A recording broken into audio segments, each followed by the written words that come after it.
Hi, welcome to tasty cooking channel. இன்றைக்கி என்ன dish பார்க்க போகிறோன்னா கேரளா மட்டன் கிரேவி எப்படி செய்கிறதுன்னு பார்க்கலாம். அதுக்கு அரைக்கிறதுக்கு பூண்டு, வெங்காயம், ஒரு துண்டு இஞ்சி 3 சேர்த்து நல்லா ஃபைன் பேஸ்ட்டாக அரைச்சிக்கோங்க.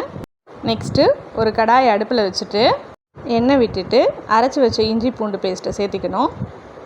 நல்லா பச்சை வாசனை போகிற வரைக்கும் நல்லா வணக்கணும். அதுக்கப்புறமா 1 ஸ்பூன் மிளகாத்தூள், பட்டை கிராம்பு தூள் 1/4 டீஸ்பூன் மட்டும் சேர்த்துக்கணும். 2 ஸ்பூன் மல்லித்தூள் சேர்த்து நல்லா வணக்கணும்.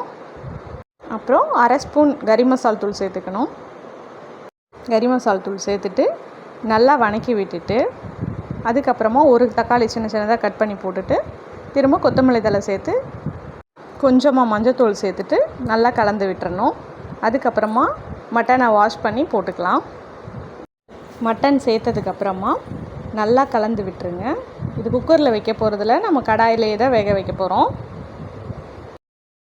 கொஞ்சமாக தண்ணி தெளிச்சிட்டு தேவையான அளவு உப்பு போட்டுட்டு நல்லா கலந்து விட்டுருங்க.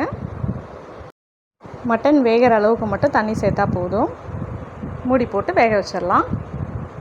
இப்போது வெந்துருச்சு. இதுக்கு மேலே கொஞ்சமாக பெப்பர் தூள் சேர்த்துட்டு கொஞ்சம் கொத்தமல்லி தழை மட்டும் தூவி நல்லா கலரினிங்கன்னா மட்டன் வறுவல் ரெடி ஆயிரும். ட்ரை பண்ணி பாருங்கள். சாப்பாட்டுக்கு மட்டும் இல்லை, சப்பாத்திக்கும் சூப்பரான காம்போவாக இருக்கும். செஞ்சு பாருங்கள். தேங்க்யூ. Happy Sunday. சப்ஸ்கிரைப் பண்ணுங்கள். நாங்கள் ஈஸியான ரெசிபீஸ்லாம் அப்லோட் பண்ணியிருக்கிறோம். ஃப்ரீ டைமில் செக் பண்ணி பாருங்கள். தேங்க்யூ. பாய்.